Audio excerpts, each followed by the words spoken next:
Let's start the show. Let's start the show. Let's start the show. Let's start the show. Funkhauser, what is the title of today's show? What is the deal with political correctness? What is the deal?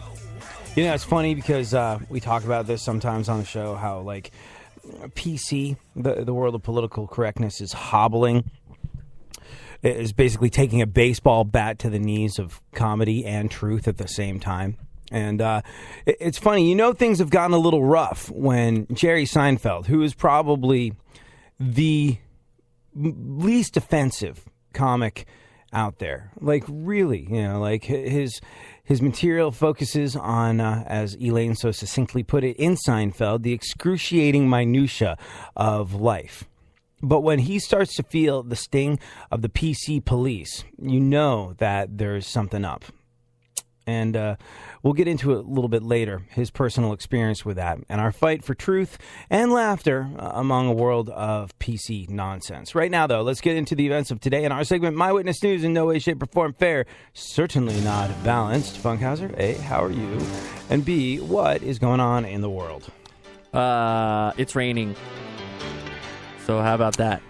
Well, in L.A., when it rains, any kind of precipitation is just like, oh, where'd you get your license? The Braille Academy? People drive poorly. And if anything comes out of the sky, people in California lose their S on the road. That's been my experience. Was that your experience on the way in? Yep, I allotted extra time, which made no difference. Did you curse anyone's life on the way to work today? Nah, I just watched everyone curse everyone else's life on the way to work today. Wow. There you go. Alrighty then. What, as it turns out, is in fact going on in the world? Well, it's Kanye West's birthday yesterday. He turned 38 this week. Yeah, he had a big, epic birthday blowout. I think Kim Kardashian gave him a couple of really good gifts. She added another 3 inches to her butt, and I think she rented out the Staples Center so him and his friends could play basketball.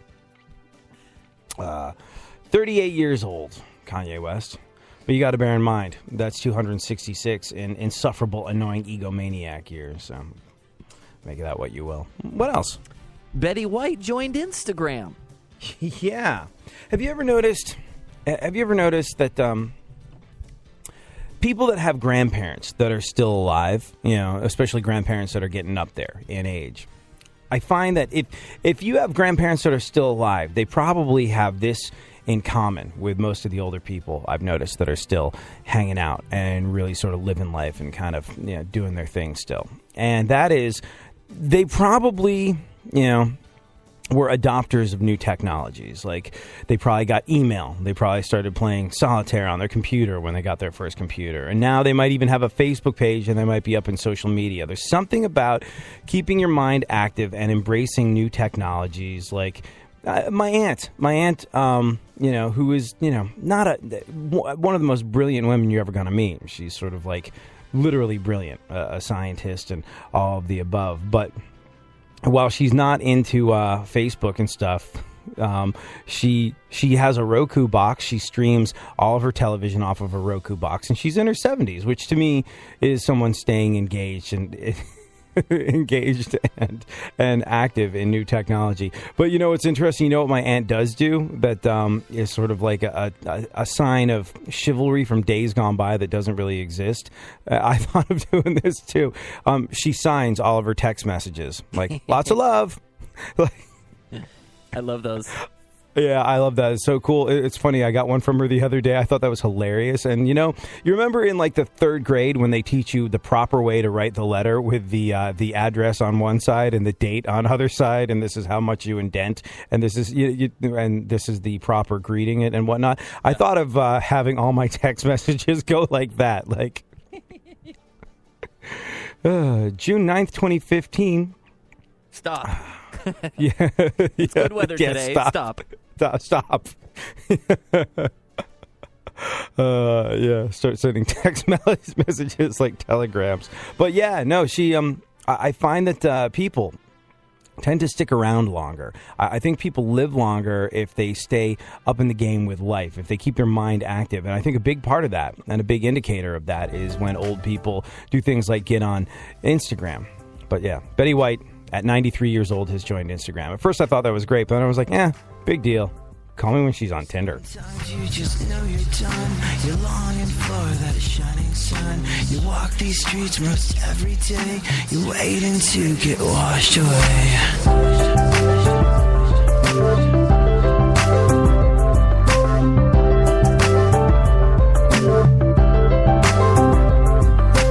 Time won't stop, but I'll stop time to run away and make you mine. I'll take you where you wanna be. I'll make you love me so you'll see. You just wanna be washed away sometime. Adele's have a number 1 hit in the UK with Moni Moni. It goes to number 8 in the US. And the Doors have their first number 1 album and their second and last number 1 single with Hello, I Love You. When she moves, my brain screams out this sound. In November of '68, Van Morrison releases his second solo album, Astral Weeks, and Joe Cocker has a UK number 1 with his cover of the Beatles with a little help from my friends. Don't you know I'm gonna make you my friend? I promised myself I'd get back. Said I'm gonna try it with too hard. And in December, Motown holds the top spot with number 1 hits from Marvin Gaye, I Heard It Through the Grapevine, and the Supremes with Love Child. The Beatles released their first single on their own Apple label, Hey Jude, back with Revolution. The over 7-minute song went to number 1 in the US and the UK. Keep listening to iHeartRadio for more from 1968 coming up. iHeartRadio goes one-on-one with Mike Rutherford to discuss the art of songwriting. I've learned one thing over the years is that actually you can't control it. You can't force it. You can't analyze it. You can't worry about it. You just go and have a good time and mess around, and then something comes along and you grab it. It's something intangible. And if you try and make a program how to do it and do it better, you get lost. So it's like a free form thing, which you can't control. You just let it ride or not ride. And if it's not working, then you just have a break. That's what I've learned. Keep listening to iHeartRadio for more Mike Rutherford and all your favorite artists. Back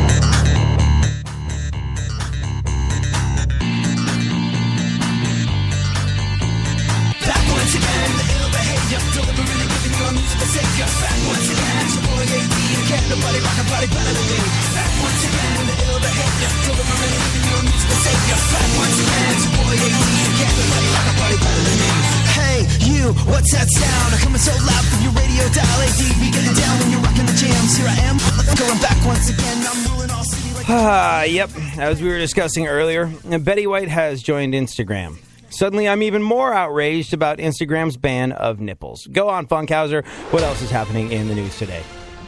Critics are savaging the Entourage movie. Yeah, how shocking, replied people who hadn't seen the television show. It's just, I don't know. Like, what you have or haven't seen it? I've seen a couple episodes. The sweetie has not. We tried to watch it with all the hype coming back, and I couldn't find one episode worthy to show her. So, yeah. But yeah, apparently, like, not only did it get savaged by the critics, it bombed at the box office, too. Like, number 4 or something like that, which is, like, crazy because it's a really big cast. I don't know if those guys had big demands in terms of, what they needed to get paid, but when you have an ensemble cast like that, you have to imagine that the budget's kind of high. And then wasn't Mark Wahlberg in it? I think so, yeah. Was he in the TV show? I never watched it. I'm pretty sure he was, yeah. Yeah, that guy's not going to come cheap. You know what I mean? Like, do you know that Ted, and he got a piece of the back end of that movie, is the biggest R-rated comedy of all time. And wow. Ted's hilarious and everything, but like it just goes to show they probably dropped some coin on making the Entourage movie, and it sounds like they are in no way, shape, or form making it back, which is good because it means there won't be another one. Yay! What else? Chris Brown. Yeah. Just that's all you got to say. Oh God. He on Twitter. What about him? On Twitter, he called Caitlyn Jenner a science project. It's pretty shocking, really, considering Chris Brown is usually so sensitive when it comes to women. It's just like that guy, his record label have to be like, oh, come on, man, come on. Because he did that thing where he used Rihanna's face as a speed bag. He is a woman-beating piece of human scum. And his record label did this thing where they're like, oh, no. He's a reprehensible woman-beating piece of scum. He deserves to be locked up.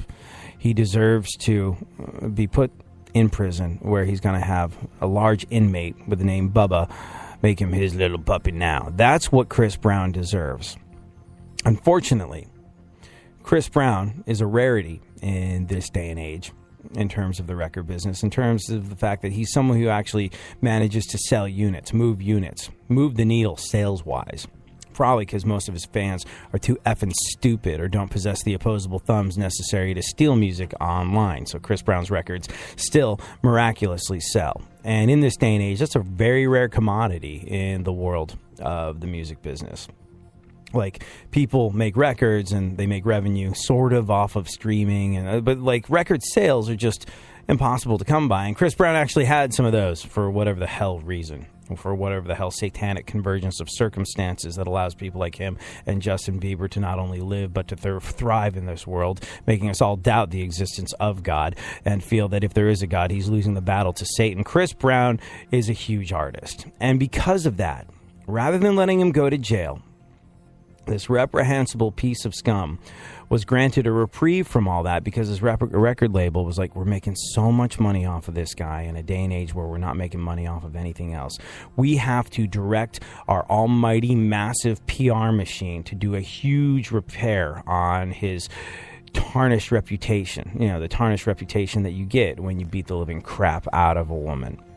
And they did it. The amount of money they spent restoring Chris Brown as a public figure that people could get behind, crazy. Just massive amounts of money invested in saving Chris Brown's career because other people were making money off of it. And what does he do? He turns around and he's a complete unrepentant tool. Like, when he won Grammys that year, he was like, I got Grammys now, so no one can question me. Really? The Grammys, they don't take away the fact that you're a woman-beating piece of human garbage that deserves to die. No, they don't. They just mean that there's no God, no justice, and the Grammys mean absolutely nothing, Chris Brown. That's what that means. But even after all this money has been spent on restoring this piece of trash's career, he can't just be smart. He can't put Twitter down. And he goes, like, just sense the tone of the room being America and the world. Sense the tone towards the issue of gender dysphoria, transgender, whatever you want to call it. Sense the tone and understand that you can't go on Twitter as Chris Brown and call her a science project. Such a freaking idiot. Such a moron. Now, look, I get the fact that you need some time. We need some time, maybe, because the idea of transgender, the idea of gender dysphoria is, well, that's a rare thing, and so a lot of us are without firsthand experience of it, and therefore a lot of us are seeing it for the first time through Caitlyn Jenner, and so we do need a moment to contextualize all of it. And we can't be expected to know what is the right and wrong thing to say at all times. And that's the courtesy and the benefit of the doubt that we extend to normal human beings. But Chris Brown is just an unmitigated booger-eating moron that shouldn't be allowed to talk unless he has those words written for him by a PR person or a lyricist.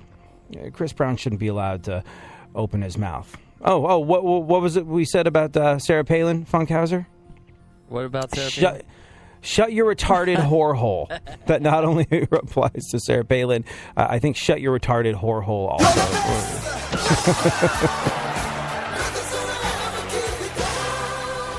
Also applies to Chris Brown. Chris Brown, shut your retarded whore hole. And that means stop tweeting. Go on. Caitlyn Jenner reportedly spent $70,000 on her facelift. Yeah. Like, that's just the facelift. Like, forget all the other